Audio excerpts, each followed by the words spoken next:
IT job కోసం చూస్తున్నారా? ఐటీలో కెరియర్ బిల్డ్ చూసుకోవాలనుకుంటున్నారా? అయితే సమాధానం కోడింగ్ ట్యూటర్. అంటే ఫస్ట్ గవర్నమెంట్ ఒకటి ఉండేది. ఐ థింక్ ఇస్ గుల్బతున్ హెక్మతియార్ అనుకుంటాను. ఆఫ్ఘనిస్తాన్లో ఒక లీడర్ని ప్రాపప్ చేసి ఆయన ప్రైమ్ మినిస్టర్గా చేశారు సోవియట్ యూనియన్ నుంచి అక్కడ తరిమి కొట్టడానికి యుఎస్ అండ్ పాకిస్తాన్ కలిసి తయారు చేసిన ఎంటిటీ తాలిబాన్ అంటే స్టూడెంట్స్ అండ్ కొంతమంది మద్రసాలు చదువుతున్న అబ్బాయిలు వాళ్ళు వచ్చి చేరారు, వాళ్ళకి తుపాకీలు ఇచ్చేసారు, వాళ్ళు దిగారు. సోవియట్ యూనియన్ యుఎస్ హెల్ప్తోనే, మనకు అందరికి తెలుసు, పాకిస్తాన్ హెల్ప్తో వాళ్ళని సోవియట్ యూనియన్ నుంచి అక్కడ తరిమి కొట్టారు. సోవియట్స్ వెళ్ళిపోయిన తర్వాత ఏమైపోయిందంటే మైదానం మొత్తం ఖాళీ అయిపోయింది. ఎవడు కావాలంటే వాడిని కొట్టుకున్నారు. ఫర్ ఎగ్జాంపుల్ నార్దర్న్ అలయన్స్ ఉండే అహ్మద్ షా మసూద్ అని చెప్పి was very friendly with India. ఆయన్ని 9/11 కన్నా 6 రోజుల ముందు చంపారు. సిరియా నుంచి ఒక టెలివిజన్ ఛానల్ వాళ్ళు వచ్చి కెమెరా లోపల మిసైల్ పెట్టి కెమెరా ఆన్ చేయగానే మిసైల్ వెళ్ళి ఆయన కొట్టేసింది ముందు. ఆయన ఇవర్ సిట్టింగ్ 10 feet అవే. ఫస్ట్ టైం అట్లా ఒక అటాక్ జరిగింది అనమాట. ఎవరు ఆలోచించరు అట్లా కూడా చేయొచ్చని. చాలా క్రియేటివ్గా, చాలా క్రియేటివ్. సో ఈ ఆఫ్ఘనిస్తాన్లో ఈ తాలిబాన్ని క్రియేట్ చేసే ముందు తాలిబాన్తోని వీళ్ళు పనిచేశారు పాకిస్తాన్ వాళ్ళు అండ్ యుఎస్. మన దగ్గర జర్నైల్ సింగ్ భింద్రన్ వాళ్ళే స్టోరీ చెప్పుకోవచ్చు మనం కావాలంటే. జర్నైల్ సింగ్ భింద్రన్ వాళ్ళని తయారు చేసిన మనిషి Indira Gandhi. He was a nobody, చిన్న ప్రీస్ట్ ఉండే ఆయన తీసుకొచ్చి పెద్ద హైప్ ఇచ్చేసి, పెద్ద డబ్బులు ఇచ్చి, మనీ ఇచ్చి, ఆయుధాలు ఇచ్చి, ట్రైనింగ్ ఇచ్చి చేసిన మనిషి ఇందిరాగాంధీ. ఎందుకంటే సిక్ గురుద్వారా ప్రబంధక్ కమిటీ అని ఈ అన్ని గురుద్వారా కంట్రోల్ అప్పుడు అకాలీదళ్ చేతిలో ఉండే. సో అట్లానే అకాలీదళని అక్కడ తీసేయాలని చెప్పి భింద్రన్ వాళ్ళని తీసుకొస్తే భింద్రన్ వాళ్ళే తర్వాత భస్మాసురు అయిపోయాడు. తర్వాత ఇందిరాగాంధీ మీదనే దాడి చేశారు, ఇందిరాగాంధీ చంపేశారు, మన అందరికి తెలుసు. ఆపరేషన్ బ్లూ స్టార్ జరిగింది. ఇప్పుడు నిన్న చిదంబరం గారు చెప్పినారు చేసిన తప్పు అంటున్నారు. Anyway that's a different story. కానీ ఆఫ్ఘనిస్తాన్లో తాలిబాన్ని అట్లా ఉంచుకున్నారు వీళ్ళు, ఎందుకంటే వీళ్ళకి పనికి వచ్చింది. అదే టైంలో అల్ఖైదా పుట్టింది. ఒసామా బిన్ లాడెన్, సౌదీ అరేబియాలో one of the richest families, bin Laden family నుంచి వచ్చిన మనిషి ఒసామా బిన్ లాడెన్. వీళ్ళందరూ చదువుకున్నారు, చాలా యువజన్ ఇంజనీర్ బై ద వే. ఆయన అసిస్టెంట్ ఏమో ఐమన్ అల్ జవారీ, ఆయన కూడా డాక్టర్ అంటున్నారు, నాట్ ఎగ్జాక్ట్లీ కన్ఫర్మ్డ్. వీళ్ళందరూ వచ్చి ఆఫ్ఘనిస్తాన్ని ఒక బేస్గా వాడుకున్నారు. తాలిబాన్ ఓవరాల్ కవరేజ్ ఇచ్చింది ప్రొటెక్షన్ కోసం. దాని కింద వీళ్ళందరూ పనిచేసుకున్నారు. అల్ఖైదా ట్రైనింగ్ గ్రౌండ్గా వాడుకున్నారు ఆఫ్ఘనిస్తాన్. ఎవరు లేరు, లాలెస్ కంట్రీ అంటారు. ఇప్పుడు కూడా అంతే. ఆఫ్ఘనిస్తాన్ మనం అనుకుంటే ఇప్పుడు మొన్న జరుగుతుంది అదని కాదు. మీరు you go back to 16th 17th century ఇట్లనే ఉండేది. అంటే వార్లార్డ్స్ ఉంటారు. ఒక ఏరియా ఒక 200-300 స్క్వేర్ కిలోమీటర్లు ఒక వార్లార్డ్ దగ్గర ఉంటుంది. అంటే ఒక ట్రైబ్స్ మ్యాన్. ఆయన చెప్పిందే వేదవాక్యం అంతా, ఆయన చెప్పింది నడుస్తుంది అక్కడ. ఇంకేం ఎవరు పట్టించుకో. పక్కన ఇంకోటి ఉంటాడు. వీళ్ళు కూడా సున్నీలు. తాలిబాన్ ఒరిజినలీ సున్నీస్ అనమాట. కానీ దాని తర్వాత ఏమైందంటే అల్ఖైదా వచ్చిన తర్వాత తాలిబాన్ని కూడా వాళ్ళు తినేశారు ఆల్మోస్ట్. అప్పుడే 9/11 జరిగింది. 9/11 జరగగానే యూఎస్కి పిచ్చి పట్టేసి వచ్చి మొత్తం బోరా కేవ్స్ నుంచి మొత్తం కంప్లీట్గా కొట్టారు అల్ఖైదాని. కొట్టిందంటే తాలిబాన్ కూడా డ్యామేజ్ జరిగింది చాలా మటుకు. దాని తర్వాత అల్ఖైదాని ఫినిష్ చేసేసారు. మన అందరికి తెలిసిందే, మన ఒసామా బిన్ లాడెన్ పాకిస్తాన్లో దొరికారు. అది కూడా పాకిస్తాన్ ఆర్మీ క్యాంప్ పక్కన. ఆయన చంపేసిన తర్వాత ఆ స్టోరీ అయిపోయింది అక్కడ. Al-Qaeda got finished. ఇప్పుడు కూడా అల్ఖైదా ఉన్నారు, some parts of Syria, some parts of Iraq. దాని తర్వాత ఐసిస్ అని వచ్చింది, మన అందరికి తెలుసు, ఇస్లామిక్ స్టేట్ ఆఫ్ సిరియా. అట్లా అదొక ఇంకొక క్రియేషన్ తయారైందన్నమాట. కానీ తాలిబాన్ లాగానే ఉండిపోయారు ఆఫ్ఘనిస్తాన్లో, ఎందుకంటే గవర్నమెంట్ లేకుండా అక్కడ. యుఎస్ నేటో కలిసి చాలా సంవత్సరాలు ట్రై చేశారు కొంచెం సెంబ్లెన్స్ అని తీసుకొద్దాం. కానీ చాలా మటుకు సూసైడ్ అటాక్స్ జరిగింది. కాబుల్ పోలీస్ అకాడమీ మీద, అక్కడున్న డిప్లొమాటిక్ మిషన్స్ మీద, మన మిషన్ మీద దాడి జరిగింది. వాళ్ళకి ఏంటంటే సూసైడ్ చేయడానికి రెడీగా ఉన్నారు, లైన్ కట్టేసుకొని ఉన్నారు అందరూ. అండ్ దాని తర్వాత వాళ్ళ ఒక షరియా కోడ్ లాగా, strict Islamic code, women should not come out, మా అమ్మాయిలకు చదువు లేదు, స్కూల్కి వెళ్ళాల్సిన అవసరం లేదు, పాట పెట్టకూడదు, సినిమా థియేటర్లు వద్దు. ఇట్లా ఆలోచించండి. ఆఫ్ఘనిస్తాన్ అనేది ఒక టైంలో పాత ఫోటోలు తీస్తే మీకు అనిపిస్తుంది మినీ స్కర్ట్స్ వేసుకొని తిరుగుతుండే ఆఫ్ఘనిస్తాన్. మెయిన్ యూనివర్సిటీ, కాబుల్ యూనివర్సిటీలో. అట్లాంటి ఒక ఆఫ్ఘనిస్తాన్ ఇట్లా తయారైందనమాట. ఎనీవే అది వాళ్ళ చాయిస్, వాళ్ళు ఎట్లా రూల్ చేసుకుంటారు. కానీ దాని తర్వాత పాకిస్తాన్ తాలిబాన్ కొంచెం ఫ్రెండ్లీ అయిపోయారు. ఎందుకంటే ఒకసారి యూఎస్ పారిపోయారు, మన అందరూ తెలుసు, బైడెన్ ఏరియాలో యూఎస్ పారిపోయారు. అక్కడ పారిపోయారు లిటరలీ. వాళ్ళ ఎక్విప్మెంట్ అంతా బాగారం ఎయిర్ఫోర్స్ బేస్లో పెట్టి overnight that disappeared. NATO కానీ యూఎస్ కానీ. ఎందుకు వాళ్ళు తట్టుకోలేకపోయారు. కన్సిస్టెంట్గా బాంబింగ్లు, రోడ్ సైడ్ బాంబింగ్లు, సూసైడ్ బాంబింగ్తో చిరాకు వచ్చి వాళ్ళు వెళ్ళిపోయారు last. Whether it is the right move or not is a different question. Trump ఏమో అంటున్నాడు అది చేసింది అంత తప్పు, we should have been there only అంటున్నారు. ఇప్పుడేమో మాకు బగారం ఎయిర్ ఫోర్స్ బేస్ కావాలంటున్నారు. దాని తర్వాత తెహ్రీకే తాలిబాన్ ఒక ఎంటిటీ తయారైంది. పేరులాగా కామన్గా ఉంది కానీ they operate only in Pakistan, especially border areas of Afghanistan and Pakistan. ఈ బార్డర్ ఏరియాని డురాండ్ లైన్ అంటారు, DURAND. అదే బ్రిటిష్ వాళ్ళు డ్రా చేసిన ఒక లైన్. అది పాకిస్తాన్ అంగీకరించట్లేదు. పాకిస్తాన్ ఓకే అంటున్నారు కానీ ఆఫ్ఘనిస్తాన్ అంగీకరించట్లేదు. ఆ లైన్ కాదు, మేము ఇంకా పాకిస్తాన్ లోపలికి రావాలంటున్నారు వాళ్ళు. సో వాళ్ళ స్ట్రాటజీ క్లియర్ అన్నమాట. సో దానికోసం వాళ్ళు ఏమైనా చేస్తారు. రెగ్యులర్గా పాకిస్తాన్ ఆర్మీ మీద తెహ్రీకే తాలిబాన్ దాడి చేస్తున్నారు. ఇప్పుడు కాదు, చాలా సంవత్సరాల నుంచి. వాళ్ళ రావల్పిండి హెడ్ క్వార్టర్స్ మీద కొట్టారు ఒకసారి, సూసైడ్ బాంబింగ్ చేశారు. చాలా మట్టుకు ఇప్పుడు మనం చూస్తున్న జాఫర్ ఎక్స్ప్రెస్ కానీ మిగతా అంతా వీళ్ళు చెప్తున్నది బలూచ్ లిబరేషన్ ఆర్మీ అంటారు కానీ దాంట్లో తెహ్రీకే తాలిబాన్ చేయకూడదు, దాంట్లో డౌట్ లేదు. ఇప్పుడు లేటెస్ట్ ఫ్లాష్ పాయింట్ ఏం జరిగిందంటే వాళ్ళ ఒక టెర్రరిస్ట్ లీడర్ని చంపడానికి పాకిస్తాన్ ట్రై చేశారు. ఎందుకంటే మొన్న వాళ్ళ పాకిస్తాన్ ఆర్మీ క్యాంప్ మీద దాడి చేసి జాఫర్ ఎక్స్ప్రెస్ని డీరైల్ చేసిన తర్వాత దాని కోపంగా వీళ్ళు వెళ్ళి కొట్టారు పాకిస్తాన్ ఎయిర్ ఫోర్స్. తాలిబాన్కి ఎయిర్ ఫోర్స్ లేదు ఎక్కువ, ఉన్నదంతా పాత హెలికాప్టర్లు, అది ఫ్లై చేస్తుందో లేదో కూడా తెలియదు. అది US వాళ్ళు అట్లనే పెట్టి వెళ్ళిపోయారు అక్కడ. కానీ వాళ్ళ దగ్గర ఉన్నది మెయిన్ కాంపోనెంట్ ఏంటంటే సూసైడ్ బాంబర్స్. అది నేను చెప్పాను కూడా, ముందు పెద్ద లైన్ ఉంది వాళ్ళ దగ్గర రెడీగా, ఎంతమంది కావాలంటే అంతమంది వెళ్తారు సూసైడ్. పాకిస్తాన్కి ఇప్పుడున్న భయం అది. ఇది కన్వెన్షనల్ వార్ కాదు. మన ఇప్పుడు we go back to Vietnam.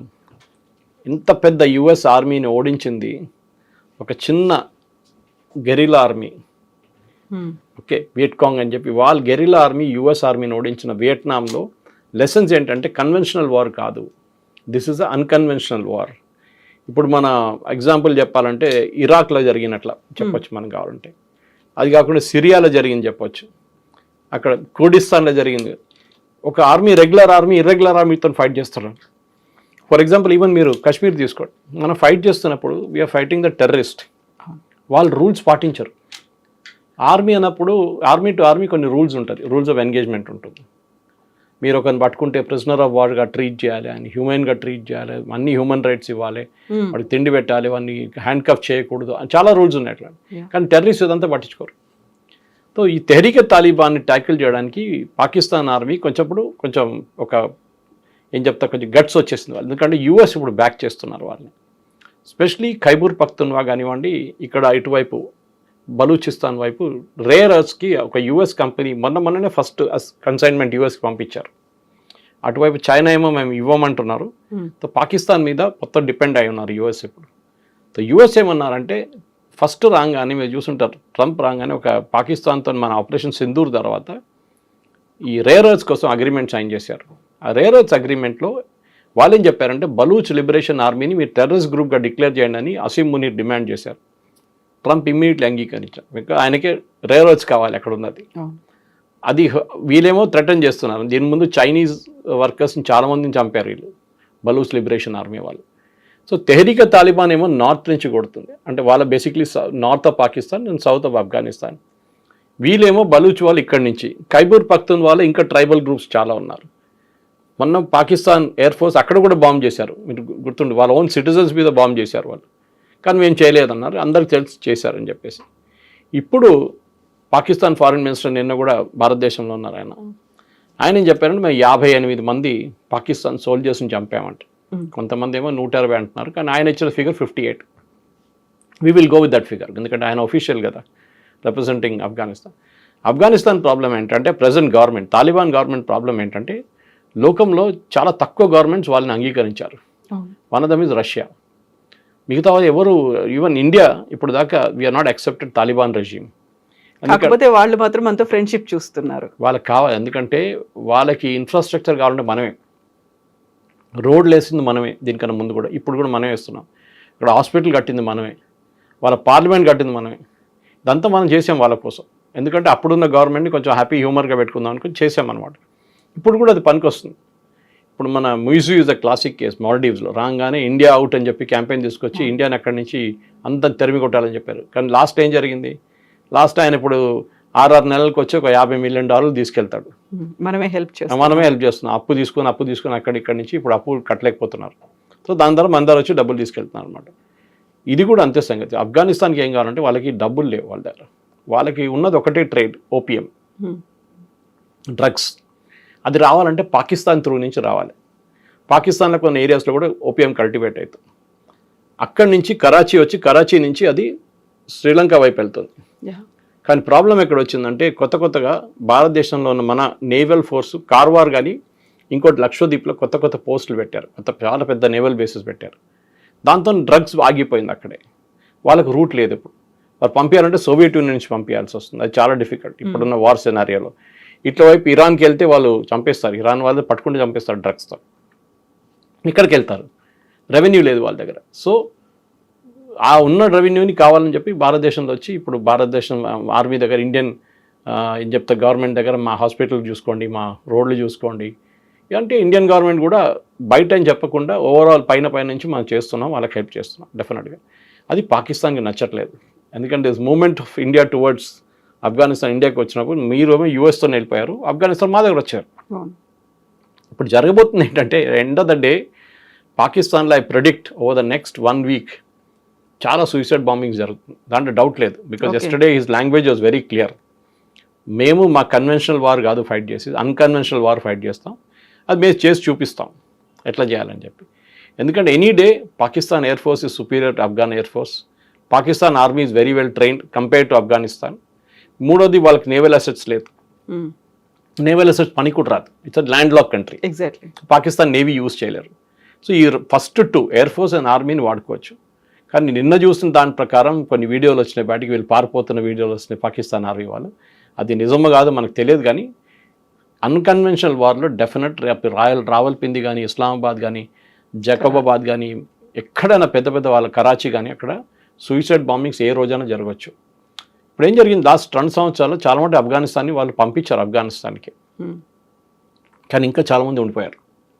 వీళ్ళ మీద ఇప్పుడు నిఘా పెట్టాల్సి వస్తుంది, వీళ్ళేం చేస్తారని చెప్పేసి. ఎందుకంటే ఒక పెద్ద రెఫ్యూజీ క్రైసిస్ ఉంది, దాంట్లో డౌటే లేదు. ఆఫ్ఘనిస్తాన్లో తినడానికి తిండి లేదు, భారతదేశం నుంచి అది కూడా తీసుకెళ్తున్నారు, మన దగ్గర నుంచి నీళ్ళు తీసుకెళ్తున్నారు, మెడిసిన్స్ తీసుకెళ్తున్నారు. మనం డిమాండ్ చేసింది మీరు చూస్తుంటారు, ప్రెస్ కాన్ఫరెన్స్ పెద్ద కాంట్రవర్సీ అయింది. ఫస్ట్ డే ప్రెస్ కాన్ఫరెన్స్ పెట్టారు, మహిళలు తీసుకోలేదు ఎవరిని. వాళ్ళ ఎంబసీ మన rule Geneva convention we should understand. భారతదేశం యుఎస్లో ఉన్న కన్సులేట్ ఉందనుకోండి మనది, లేకుంటే ఎంబసీ బ్రిటన్లో ఉన్న ఎంబసీ లండన్లో, బ్రిటిష్ పోలీస్ దాని లోపల రావరు. It's your own territory. Same thing with Afghanistan here also. మీరు చాణక్యపురి ఢిల్లీకి వెళ్తే అదంతా వాళ్ళ టెరిటరీ, అక్కడ Indian police cannot enter. Even ఒక మర్డర్ కేసు జరిగితే కూడా వాళ్ళు పర్మిషన్ ఇస్తేనే లోపల ఎంటర్ చేయొచ్చు మనం. అది పెద్ద ఇష్యూ అనమాట. సో ఇక్కడ వాళ్ళు ప్రెస్ కాన్ఫరెన్స్ పెట్టిన వాళ్ళు డిసైడ్ చేశారు ఎవరిని పిలవాలని చెప్పి. కానీ నెక్స్ట్ డే బహుశా ఇండియన్ గవర్నమెంట్ రియాక్షన్ చూసి సరే మేము ఇంకో ప్రెస్ కాన్ఫరెన్స్ పెడతాం, అందరిని పిలిచారు, మహిళల్ని ఇంక్లూడ్ చేశారు. ఏం చేశారు, నథింగ్. వాళ్ళు అడిగిన ప్రశ్నకి ఆయన జవాబులు ఇచ్చారు, వెళ్ళిపోయారు. అందరు హ్యాపీగా సమోసా చాయ్ తినేసి తాగేసి వెళ్ళిపోయారు. దిస్ ఇస్ పాయింట్ ఎక్కడ వస్తుందంటే ఆఫ్ఘనిస్తాన్ ఒక మోడర్న్ కావాలంటే వాళ్ళు మార్చుకోవాలి, వాళ్ళ వే ఆఫ్ థింకింగ్ మార్చుకోవాలి. అది చేయరు, because they are like that. వాళ్ళు హార్డ్ కోర్ ఇస్లామిక్ ప్రిన్సిపల్స్ నుంచి వచ్చిన వాళ్ళు. ఇప్పుడు ఇరాన్ ఏం తక్కువ కాదు, మన దగ్గర కూడా సౌత్ కెనరా ఏరియాలో హిజాబ్లు ఉండాలి, బుర్కాలు వేసుకోవాలని చెప్పి కంపల్సరీగా చేస్తున్న మనుషులు మన ప్రెస్ కాన్ఫరెన్స్ పెడితే వీళ్ళందరూ ఏడ్చుకున్నారు.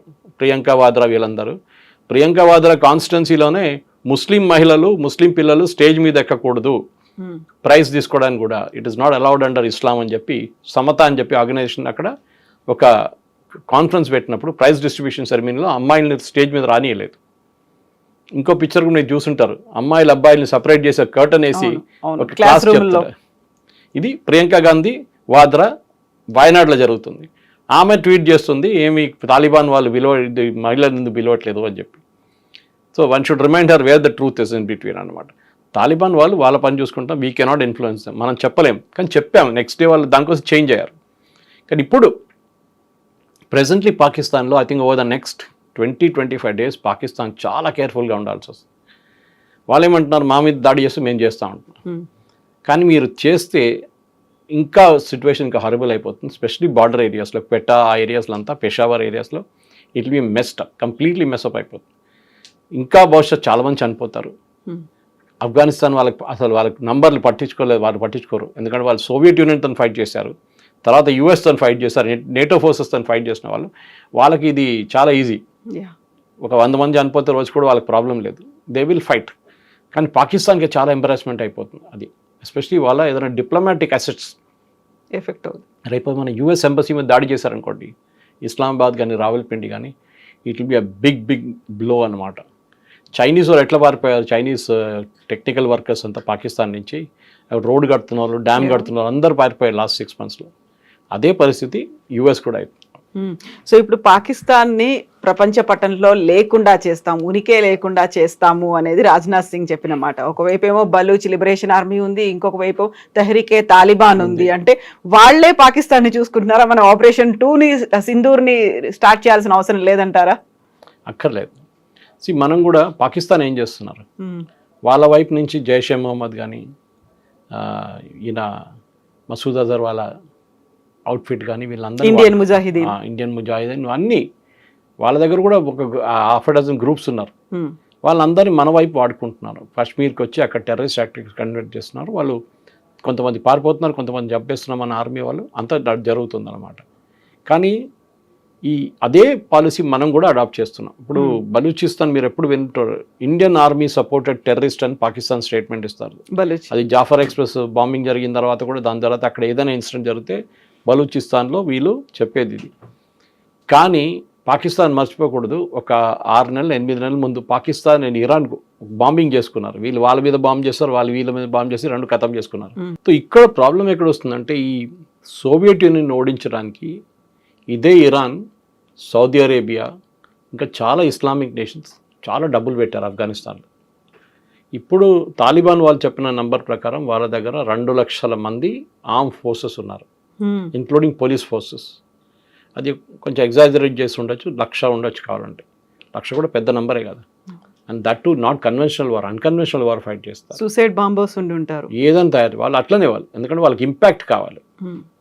వెళ్ళి మీరు ఒక తుపాకీ తీసుకొని ఒకరిని కాల్స్తే కాదు కదా, అక్కడ వెళ్ళి సూసైడ్ బాంబింగ్ చేస్తే 100 మంది చనిపోతే బిగ్ న్యూస్ అనమాట. ఈ ప్రాబ్లం ముల్లా అమర్ కానీ వీళ్ళందరూ స్టార్ట్ చేసిన నెట్వర్క్ ఏది, దాని నడిమిట్లో హక్కానీ నెట్వర్క్ ఒకటి ఉంది పాకిస్తాన్ నుంచి ఉండే ముందు, వాళ్ళు కూడా దీంట్లో ఉన్నారు. ఇదంతా కలిసి ఆఫ్ఘనిస్తాన్ని బేస్గా వాడుకొని పాకిస్తాన్ మీద దాడి చేస్తారు. దాంట్లో మన మోటివేషన్ ఉందా అంటే బహుశా ఉండొచ్చు, ఐఎమ్ నాట్ డినయింగ్ ఇట్. ఇండైరెక్ట్గా రా వాళ్ళు చేస్తున్నారా లేదా అనేది we will never come to know, because రా అట్లా ఆపరేట్ చేయరు. వాళ్ళ ఆపరేట్ మెథడాలజీ డిఫరెంట్ ఉంటుంది అన్నమాట.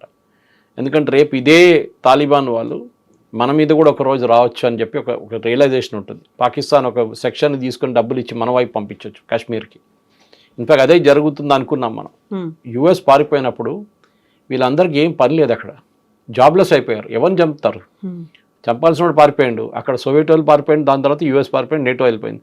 ఎవరిని వెళ్ళి కొడతారు మీరు? సో పాకిస్తాన్ దొరికారు వాళ్ళకన్నమాట. సో వాళ్ళు ఆఫ్ఘనిస్తాన్ ఏమంటున్నారంటే మాకు సంబంధం లేదు తెహ్రీకే తాలిబాన్తో, మీరు మీ వైపు నుంచి మా మీద దాడి చేస్తున్నా, మేము మీ వైపు మేము చేస్తాం దాడి, మమ్మల్ని బాంబ్ చేస్తే మేము కూడా చేస్తాం అని చెప్పి నిన్న రాత్రి బాంబింగ్ జరిగింది, 58 మంది చనిపోయేదని అంటున్నారు. కానీ ప్రాబ్లం అక్కడ కాదు. Problem is again I'm repeating is వీళ్ళ కన్వెన్షనల్ ఫోర్సెస్ మీద దాడి చేస్తే, ఒక ఎయిర్ ఫోర్స్ బేస్ ఏదైనా ఉండొచ్చు. మనకు తెలుసు, మన పాకిస్తాన్లో వాళ్ళ పిల్లలు చదువుతున్న స్కూల్ కూడా అటాక్ చేశారు, కేడెట్ స్కూల్ అటాక్ చేశారు. వీళ్ళు చాలా బాధ అనిపించారు, చాలామంది పిల్లలు చనిపోయారు దాంట్లో. So they will do anything, ఏదైనా చేస్తారు తెహ్రీకే తాలిబాన్. కానీ వాళ్ళు మీరు కంట్రోల్ చేస్తే ద ప్రాబ్లమ్ ఈజ్ అది ఇంకా అన్కంట్రోలబుల్ అయిపోతుంది. ఒక పొలిటికల్ సొల్యూషన్ కావాల్సి వస్తుంది దీనికి. పొలిటికల్ సొల్యూషన్ రావాలంటే వీళ్ళిద్దరు కూర్చొని మాట్లాడుకోవాలి. కానీ పాకిస్తాన్ డౌట్ ఏంటంటే వీళ్ళు ఆఫ్ఘనిస్తాన్ ఇండియా వైపు వెళ్తున్నారు, వాళ్ళ వైపు ఒక స్లాంట్ ఉంది వాళ్ళకి, వాళ్ళ దగ్గర నుంచి డబ్బులు తీసుకుంటున్నారు, వాళ్ళ దగ్గర నుంచి టెక్నాలజీ తీసుకుంటున్నారు, వాళ్ళ దగ్గర నుంచి రోడ్లు కట్టుకుంటున్నారు. ఇదంతా చూసిన తర్వాత భారతదేశానికి కూడా అర్థమైపోయింది, ఇప్పుడు ఆఫ్ఘనిస్తాన్లో కూడా మనకు చాలా మటుకు న్యాచురల్ రిసోర్సెస్ చాలా ఉన్నాయి, రేర్ ఎర్త్స్, అక్కడ మనం ఎందుకు చేసుకోకూడదు. అండ్ ఇంకోటి, బగారాం ఎయిర్ ఫోర్స్ బేస్ యుఎస్కి ఇయ్యరని చెప్పారు, ఇండియాకి ఇయ్యాలని ఎప్పుడు చెప్పలేదు కదా, మేము మీకు ఇయ్యమని చెప్పలేదు. ఎగ్జాక్ట్లీ. మనకు Bagram air force base control ఇస్తే పక్కన చైనా అక్కడి నుంచి we can use that as listening post అంట ఇంగ్లీష్లో. అంటే వాళ్ళు ఏం చేస్తున్నారు, చైనా వాళ్ళు ఏం చేస్తారు, దానికోసం యూఎస్ అడిగారు. వాళ్ళకి తాలిబాన్తో ప్రేమ ఏం లేదు, వాళ్ళకి బగారాం ఎయిర్ ఫోర్స్ బేస్, ఎందుకంటే దట్స్ వెరీ క్రిటికల్ అనమాట, very strategic air force base. అది వస్తే మనకు కూడా చాలా మంచి ఇన్ఫ్లుయెన్స్ ఉంటుంది దాని గురించి. సో బహుశా జరగవచ్చు రేపు 1 or 2 years ఉన్న సీక్రెట్లీ కూడా మనం అక్కడి నుంచి ఆపరేట్ చేసుకుంటాం. అది ఎవరికి తెలియదు కూడా రేపు జరిగిందో లేదనేది. కానీ ఆఫ్ఘనిస్తాన్ ఓవరాల్గా ఇండియా వైపు ఒక స్లాంట్ ఉంది, ఆ స్లాంట్ ఇంకా మనం మన వైపు నుంచి మంచిగా వాడుకొని అట్ ద సేమ్ టైం కొన్ని హ్యూమన్ రైట్స్ అన్నీ అడగలేము వాళ్ళ దగ్గర. మహిళలకి కాకుండా పిల్లలకి ఎడ్యుకేషన్ మేము చూసుకుంటాము భారతదేశం, మీ పిల్లల్ని ఇండియాకి పంపించాం. చాలామంది అవుతున్నారు ఆఫ్ఘన్ స్టూడెంట్స్ ఇండియాలో. అది కాకుండా మనం స్కూల్ అక్కడ నడిపిస్తాం, కాబట్టి మహిళల టీచర్లు పంపిస్తాం.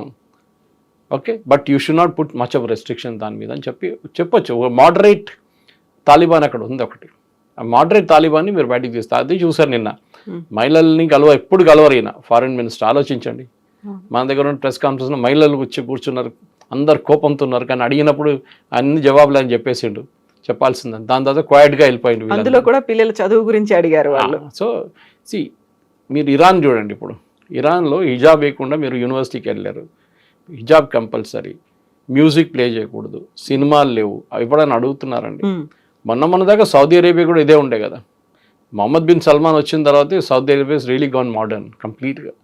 ఆయన ఏమంటున్నారు 2030 దాకా మేము యూరోప్ లాగా చేసేస్తా ఉంటున్నారు సౌదీ అరేబియాని. ఆలోచించండి, అంటే the land of Mecca and Medina will become Europe అంటున్నారు ఆయన. అంత మోడర్నైజ్ చేయబోతున్నాను నేను. వాళ్ళకి అందరికీ తెలిసింది ఏంటంటే ఈ క్రూడ్ ఆయిల్ అనేది ఎప్పుడు ఉండదు, ఇంకా బహుశా ఇంకొక 50 సంవత్సరాలు మ్యాక్సిమం. కొంతమందికి అయితే 20-30 సంవత్సరాలు ఫినిష్ అయిపోతుంది ఆయిల్ అంతా. దాని తర్వాత ఏం చేస్తారు? మీరు బేస్ డెవలప్ చేయాలి, ఇండస్ట్రియలైజేషన్ చేయాలి, మ్యానుఫ్యాక్చరింగ్ ఉండాలి, మీకు సైన్స్ అండ్ టెక్నాలజీ ఉండాలి, స్పేస్ టెక్నాలజీ ఉండాలి, మిసైల్ టెక్నాలజీ ఉండాలి. సౌదీ అరేబియా కూడా దాంట్లో ఇన్వెస్ట్ చేస్తున్నారు. రేపు బహుశా ఆఫ్ఘనిస్తాన్ కూడా మనం ఇదే ఇవ్వబోతున్నాం. మేము మీకు మిసైల్స్ ఇస్తాము, మాకు డబ్బులు ఇవ్వండి. ఆ డబ్బులు కూడా మేము మీకు మీ దగ్గర ఉన్న ప్రోడక్ట్స్ అమ్మేసుకొని మీకు డబ్బులు ఇప్పించేస్తాం. రేర్ ఎర్త్ మినరల్స్ అనమాట. అది మనం తవ్వి అక్కడ తీసుకురావాలంటే పెద్ద ఛాలెంజ్. ఎందుకంటే మనకి సీ రూట్ లేవు అక్కడి నుంచి. సీ రూట్ రావాలంటే మనం త్రూ ఇరాన్ రావాల్సి వస్తుంది. ఇరాన్ నుంచి వచ్చి షబార్ పోర్ట్ మీకు గుర్తుంటుంది, అది మనకి ఇచ్చి. కానీ ఇప్పుడు అది యూఎస్ అక్కడ కూడా శాంక్షన్స్ పెట్టారు. ఓవరాల్ చూస్తే ఏంటంటే ఆఫ్ఘనిస్తాన్ భారతదేశానికి దగ్గరకు వస్తుంది. అది పాకిస్తాన్కి పెద్ద వరి, చాలా పెద్ద టెన్షన్ పాకిస్తాన్కి. ఎందుకంటే ఏం చేస్తారో వీళ్ళు, ఏం చేపిస్తారో వీళ్ళు భారతదేశాన్ని, అది ఇంకా భయం అనమాట. సో తెలుగులో సామెత ఉంటుంది, శత్రువుకి శత్రువు మిత్రుడు అవుతాడు అనేది. కరెక్ట్, ఇంగ్లీష్లో ఉంది, your friends friend, your enemies my friend అంటారు. ఒక విన్ విన్ సిచ్యువేషన్ ఎలా చేసుకోవాలి? డైరెక్ట్గా అయినా ఇండైరెక్ట్గా అయినా ఆఫ్ఘనిస్తాన్కి హెల్ప్ చేయడమే కాదు, పాకిస్తాన్ని దెబ్బతీయాలి. నాట్ ఓన్లీ ఆపరేషన్ సింధు 2.0 కాదు, ఇలా కూడా తీయొచ్చు అనేది. కరెక్ట్, ఎందుకంటే అన్కన్వెన్షనల్ వార్ ఫైట్ చేయడంలోనే స్మార్ట్గా ఉంటాం. యుఎస్ చూడండి, ఎక్కడెక్కడ డబ్బులు పెట్టలేదు వాళ్ళు. సుదాన్లో పెట్టారు, ఆఫ్రికాలో చాలా కంట్రీస్లో అన్స్టేబుల్ చేశారు. Even south Africa interference try చేశారు వాళ్ళు. మన దగ్గరున్న బంగ్లాదేశ్లో చేశారు, శ్రీలంకలో ట్రై చేశారు, చాలా చోట్ల. వాళ్ళ మెయిన్ పని ఇది. ప్రాక్సీ ఏంటంటే వాళ్ళ డమీ రెజీమ్స్ పెట్టుకుంటారు అక్కడ. నాచ్ రాజా నాచ్ అంటే అట్లాంటి మనిషి కావాలి వాళ్ళకి, ప్రైమ్ మినిస్టర్ ఏం చేయమంటే చేస్తాడు. మహమ్మద్ యూనిస్ అదే కదా, సేమ్ థింగ్. సో అట్లాంటి వాళ్ళు వాళ్ళకి 50 మంది కావాలి. ఆఫ్రికా కానివ్వండి, వెస్ట్ ఏషియా కానివ్వండి. వెస్ట్ ఏషియా చూడండి, ఖతార్ని ఇడా ఎయిర్ బోస్ బేస్లో యూఎస్లో ఎయిర్ బేస్లో, పెద్ద ఎయిర్ బేస్లో ఖతారీ ఎయిర్ బేస్ చేస్తున్నారు దాన్ని. Huge protest in US. How can you allow Islamic regime to? రేపు they can do anything. Qatar is home to Muslim brotherhood, Hamas, Al Qaeda, వీళ్ళందరూ అక్కడే కదా హెడ్ క్వార్టర్స్ వీళ్ళందరిది. రేపు వాళ్ళు వచ్చి హెడ్ క్వార్టర్స్ యూఎస్లో పెట్టి ప్లేన్లో తీసుకొచ్చి అక్కడ దింపుతారు యూఎస్లో వీళ్ళందరినీ మళ్ళీ ఇంకో 9/11 చేయడానికి. So US also is very dangerous position. వాళ్ళు అక్కడిక్కడ ఆడుకుంటున్నారు గేమ్, కానీ ఏదో ఒక రోజు ఇదే బస్మాస్తో తీసుకొచ్చి యూఎస్ తల మీద కూడా పడతారు. ఆ రోజు తెలిసిపోతుంది. దట్ ఈస్ వై మన వైపు నుంచి చూడండి, we have not recognize Taliban till date. Officially diplomatically మనం రికగ్నైజ్ చేయలేదు, కానీ మనం చాలా క్లోజ్గా వాళ్ళతో వర్క్ చేస్తాం. బయట చెప్పట్లేదు. జరిగిందేమో దాన్ని 5% బయటకు వస్తుంది అంతే. మిగతా 90% it will be hidden from the public view అనమాట. స్కూల్ కడతారు, బస్ స్టాండ్లు కడతారు, ఇది ఏం చెప్తారు, పార్లమెంట్ కట్టాం, హాస్పిటల్, అదన్నీ పబ్లిక్ ఐలో ఉంటుంది. అది కాకుండా అండర్ ద రాడార్ చాలా ఉంటుంది అన్నమాట. స్పెషల్లీ డిఫెన్స్, అక్కడే వాళ్ళకి మోడర్నైజేషన్ కావాలి. వాళ్ళకి మోడర్నైజేషన్ కావాలంటే వాళ్ళు డబ్బులు ఇస్తే మనం చేస్తాం. No free work, simple as that. So దానికి మోదీ గవర్నమెంట్ పనిచేస్తున్నారు. డెఫినెట్గా ఒక 5-6 సంవత్సరాల తర్వాత దీని రిజల్ట్స్ మళ్ళీ బయటకు వస్తుంది. అప్పుడు మనం ఏం చేశారని చెప్పేసి ఒక క్లారిఫికేషన్ వచ్చేస్తుంది. సో ఆఫ్ లేట్ అయితే ఒక నమ్మదగినటువంటి మిత్రుడిగా భావిస్తోంది ఆఫ్ఘనిస్తాన్ భారతదేశాన్ని. డెఫినెట్గా వాళ్ళకి చాయిస్ లేదు. పాకిస్తాన్ దగ్గర వెళ్ళలేరు, ఇరాన్ దగ్గర వెళ్ళలేరు, భయపడతారు వీళ్ళందరూ. శాంక్షన్స్ పెడతారు కదా యుఎస్ అని. ఈవెన్ ముస్లిం దేశాలు అయినప్పటికీ కూడా రారు, ఎవ్వరు రారు. ఒక టైంలో అదే చెప్పాను మీకు, సౌదీ అరేబియా కానివ్వండి, ఇరాన్ కానివ్వండి, ఖత్తర్, వీళ్ళందరూ ఫండ్ చేశారు వీళ్ళని.